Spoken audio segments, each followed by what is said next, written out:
আসসালামু আলাইকুম। শেখ হাসিনার দেশে ফেরার যে ঘোষণা উনি দিয়েছেন, যেটা বিদেশি সংবাদ মাধ্যমে প্রচারিত হয়েছে, সেটা নিয়ে প্রথমত দু ধরনের কথা শোনা যাচ্ছে। এক ধরনের কথা হলো যে উনি আসবেন না, এমনি একটা রাজনৈতিক একটা স্ট্যান্ডবাজি করেছেন। আর দ্বিতীয়টা হলো ওনার যে চারিত্রিক বৈশিষ্ট্য, উনি অবশ্যই আসবেন এবং আসার পর দেশ জুড়ে একটা রাজনৈতিক অস্থিরতা শুরু হবে। সরকার কঠোর অবস্থানে যাবে, আওয়ামী লীগের নেতাকর্মীদের গ্রেপ্তার, তাদের পেছনে পুলিশ লেলিয়ে দেওয়া হবে, এরকম নানা ধরনের ঘটনা ঘটতে পারে। এটা হলো প্রথমত এক ধরনের কথা। আর দ্বিতীয় যে ধরনটা, সেটা হলো যে উনি আসলে এটা কেন বললেন, অথবা এই নিউজটা রয়টার্সে কেন ছাপা হলো, এই ছাপা হওয়ার পেছনে কী কারণ থাকতে পারে, এটা নিয়ে নানা ধরনের গবেষণা। এবং এই গবেষণার পেছনে আমি মূলত তিনটা কারণ আমি মোটামুটি দেখতে পাই। মানে আমি যদি প্রথমত ধরে নেই যে আসলে এই ইনফরমেশনটা, এই নিউজটা যা ছাপা হয়েছে তা সঠিক, তাহলে কেন হতে পারে তার, এবং কিভাবে হতে পারে তার সম্ভাব্য আমি তিনটা কারণ দেখতে পাই। আমি সেই কারণগুলি নিয়েই আজ আপনাদের সঙ্গে কথা বলতে চাই। প্রথমত হলো, আমি যেটা মনে করি, এই ঘোষণাটা শেখ হাসিনা দিয়েছেন, একই কথা উনি দুবার বলেছেন। প্রথমবার বলেছেন উনি ডিসেম্বরের মধ্যে আসবেন, এবং দ্বিতীয়বার বলেছেন ওনার সঙ্গে ওনার সিনিয়র নেতারাও আসবেন।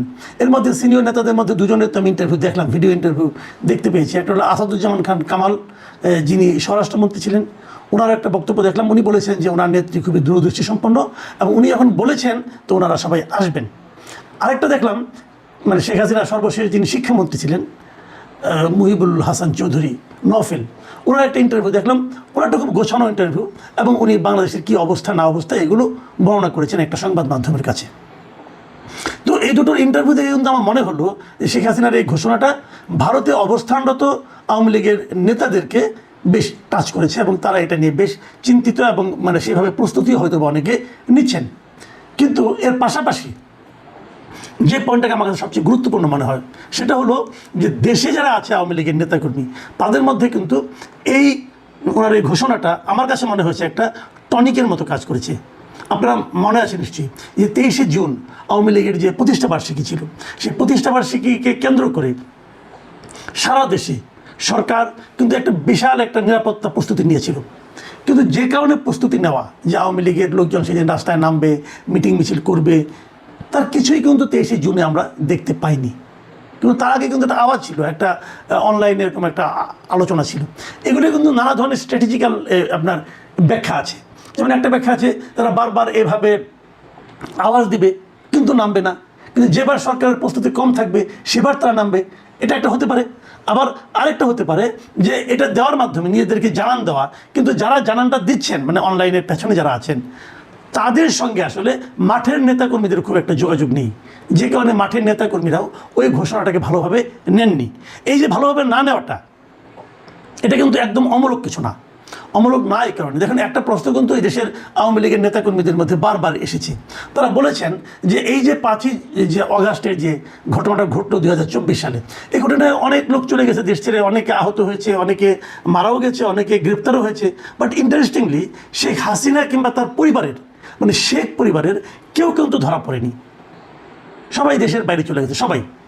ওনার পরিবার তো অনেক বড় পরিবার, এবং এই পরিবারের প্রায় সবাই তো কোনো না কোনো গুরুত্বপূর্ণ দায়িত্বে ছিল। এবং এই সবগুলি দায়িত্ববান ব্যক্তি যারা ছিল সরকারের, তারা সবাই কি করে আগে ভাগে দেশের বাইরে চলে গেল। তাদেরকে কে যেতে বললো? এটা কি শেখ হাসিনা নিজে বলেছেন যে তোমরা চলে যাও, আমি থাকি? যদি সেটাই হয়, সেই কথাটা উনি দলের নেতাকর্মীদেরকে বললেন না কেন?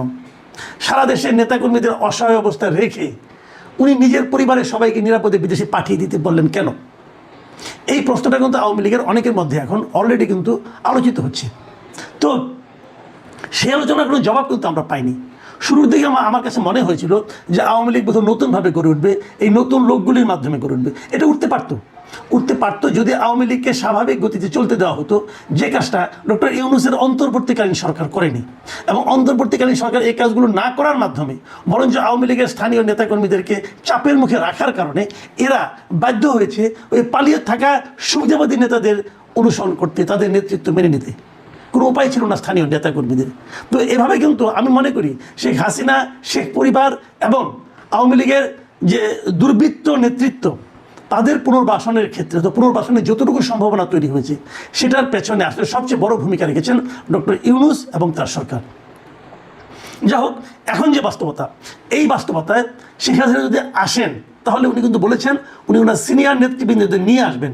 তার মানে উনি কিন্তু সেই আগের নেতৃত্বকেই নতুন করে পুনর্বাসিত করতে চাচ্ছেন।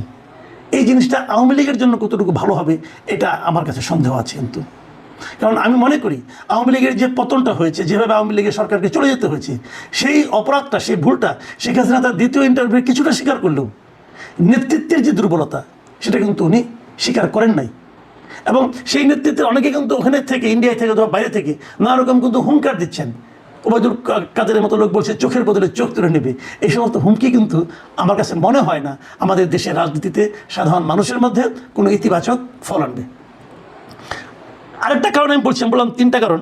আরেকটা কারণ হলো আমার কাছে কেন যেন মনে হয় যে এই কারণটা আমার কাছে মনে হয়েছে এই কারণে যে দুটো ইন্টারভিউ ছাপা হয়েছে, দুটোই ছাপা হয়েছে, একটা হলো এনডিটিভি আর একটা হলো রয়টার্স দেশের বাইরে একটা প্রতিষ্ঠান। কিন্তু প্রতিষ্ঠান হলে কী হবে, রয়টার্সের এই রিপোর্টে যিনি লিখেছেন, ইন্টারভিউ যিনি করেছেন, তার নাম হলো কৃষ্ণা এন দাস।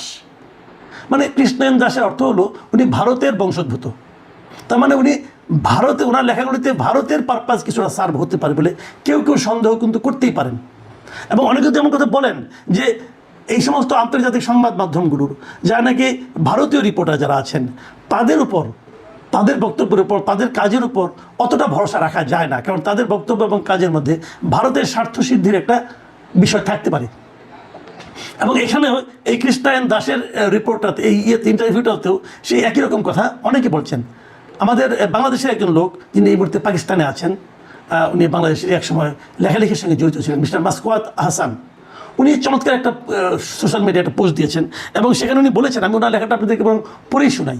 উনি লিখেছেন যে রয়টার্সের বাংলাদেশ বিষয়ক কোনো রিপোর্টারের নাম জোনাথন, জনসন বা প্যাট্রিক টাইপের হলে রিপোর্টটা গুরুত্ব দিয়ে পড়ি, আর রিপোর্টারের নাম সাহা, দাস বা পাল টাইপের হলে বুঝি ওটা রাইটার্স বিল্ডিংয়ের ভাটের কীর্তন। ও গল্প 100 বছর ধরে ঘুরিয়ে ফিরিয়ে বলছে, ওতে চিরস্থায়ী বন্দোবস্তের জমিদারি ফিরে পাবার আকুতি ছাড়া আর কিছু নেই। মাসকুয়াত হাসানের এই যে কথাটা, এই কথাটা হয়তো অতি সরলীকৃত কারো কাছে মনে হতে পারে, কিন্তু পাশাপাশি এটাকে আপনি একদম যে উড়িয়ে দিবেন আমি সেটা বলবো না। কারণ দেখুন, এই রিপোর্টটা তখনই ছাপা হলো যখন নাকি তারেক রহমান সাহেব মাত্র চীন থেকে ফিরে এলেন এবং তারপর ঢাকায় আরেকটা ঘটনা ঘটল, নির্লজ্জ ঘটনা যেটাকে আমি বলি, সেটা হলো আপনার জাতীয় সংসদের সাউথ প্লাজায় যুক্তরাষ্ট্রের আপনার স্বাধীনতা দিবসটা উদযাপিত হলো। এই দুটো ঘটনার মাধ্যমে অনেক কিছু হয়তো অনেকে ব্যাখ্যা করবেন, কিন্তু যে ব্যাখ্যাটা সবাই বুঝবেন সেটা হলো বাংলাদেশ ভারতের বলয় থেকে বের হওয়ার চেষ্টা করছে। এই যে চেষ্টাটা, এই চেষ্টাটাকে ভারত হয়তো ভালোভাবে নেয়নি এবং না নেওয়ার কারণে ভারত হয়তো এই ধরনের একটা ঘটনার অবতারণা করছে যে শেখ হাসিনা আসছে, শেখ হাসিনার মাধ্যমে এই ধরনের ইন্টারভিউর ব্যবস্থা করেছে। দেখেন শেখ হাসিনা ভারতের কোথায় আছে, কীভাবে আছে, এটা বলা কিন্তু কঠিন।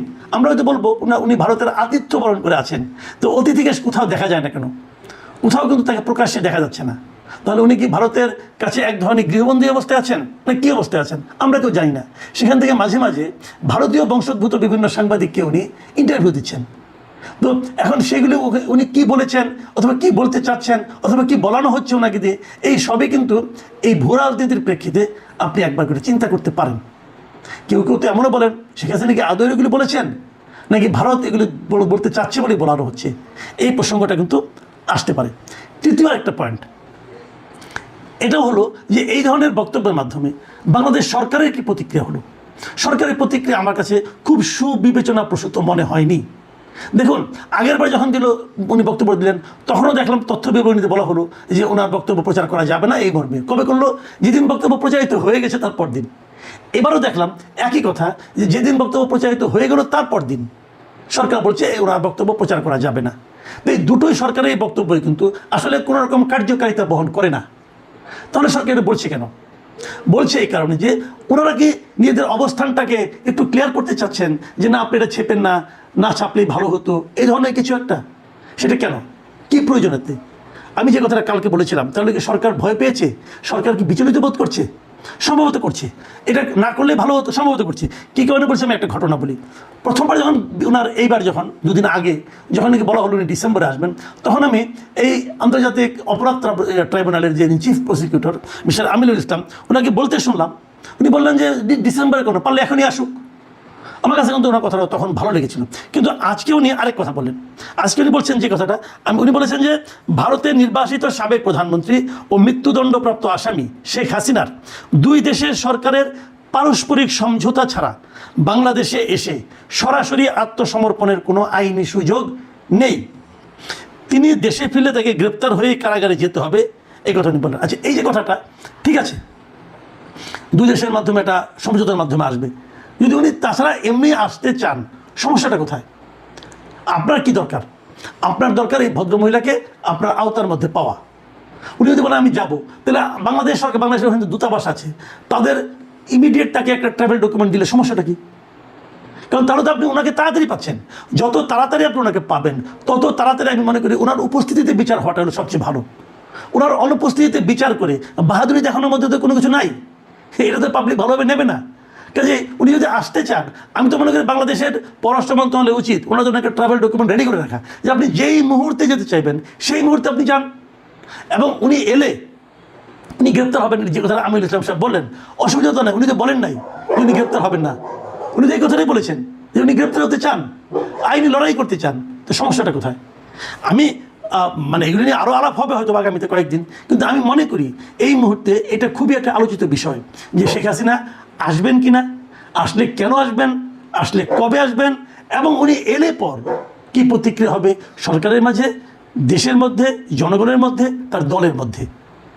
এগুলো নিয়ে আলোচনার অবকাশ আছে আগামী দিনগুলোতে। প্রিয় দর্শক, এই আলোচনা চলতে থাকুক, আগামীতে আবার কথা হবে। আল্লাহ হাফিজ।